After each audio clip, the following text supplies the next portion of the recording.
Assalamualaikum warahmatullahi wabarakatuh. Waalaikumsalam warahmatullahi wabarakatuh. Pemirsa, kita berjumpa kembali di podcast Bincang Ulama di Majelis Ulama Indonesia Kota Depok.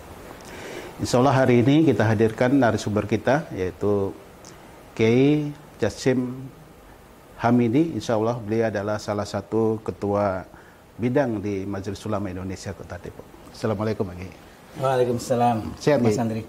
Alhamdulillah sehat. Masya Allah. Ya pemirsa, hari ini kita akan membahas satu tema yang sangat menarik. Senang dan tenang dambaan setiap orang.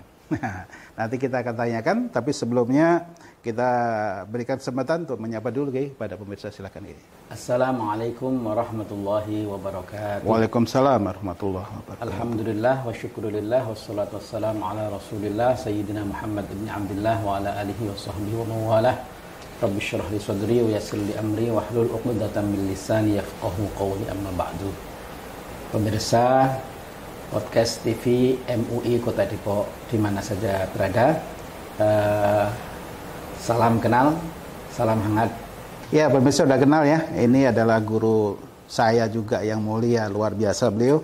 Beliau adalah seorang ahli dalam bidang agama, tentunya beliau banyak ceramah-ceramah di mana-mana, dan hari ini kita hadirkan di podcast di Majelis Ulama Indonesia Kota Depok. Nah, saya mau tanya sama Kiai ini, artinya senang, kemudian mencapai tenang itu seperti apa? Rumusnya seperti apa, Kiai? Yang namanya senang itu hampir setiap orang hidup di dunia ini semuanya tujuannya diantaranya adalah kesenangan. Kesenangan, gitu. Ya. Kesenangan. Dalam bahasa Arab itu biasa disebut surur. Iya. Surur, kesenangan. Kesenangan ini dari anak-anak, orang dewasa sampai orang tua, semuanya mengejar kesenangan. Ini misalnya saja anak-anak kecil gitu kan. Iya. Kenapa anak kecil itu bermain? Karena yang dicari adalah kesenangan. Anak kecil senang hal-hal yang sifatnya hissi, hal-hal yang sifatnya indrawi. Misalnya dikasih permen, dikasih uang saku, itu sangat senang sekali. Hal-hal yang sifatnya hissi. Jadi semua manusia itu kecil, dewasa sampai orang tua, hakikatnya ya bagaimana menggapai kesenangan itu. Nah, hanya nanti bagaimana tata kelola agama tentang kesenangan ini yang menghantar kepada ketenangan batin dan ketenangan jiwa. Iya. Baik. Salah satu di antara tanda kewalian seseorang, artinya kedekatan seseorang dengan Allah itu la khaufun alaihim wa la hum yahzanun. Dia tidak ada rasa khauf, takut. Betul. Dan tidak ada rasa la yahzanun, berarti tidak ada rasa sedih. Kalau tidak sedih berarti senang. Nah, kita kira kayak gitu. Jadi tanda seseorang itu menjadi kekasih Allah itu tidak pernah merasa takut dan sedih.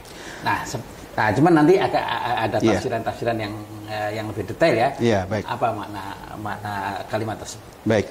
Tapi ada juga ya dalam kehidupan sehari-hari banyak orang yang merasa senang tapi hatinya sebenarnya nggak senang, hanya pura-pura senang. Ada juga yang gitu. Ya, bagaimana gitu? Kesenangan itu ada klasifikasi. Iya. Kesenangan itu ada kesenangan yang temporal dan juga ada kesenangan itu yang abadi. Kesenangan duniawi ini tidak ada yang pernah abadi. Betul, ya. Itu yang harus perlu digarisbawahi, bahwa kesenangan duniawi ini mesti sementara, karena Allah memang menjadikan segala sesuatu itu berpasangan.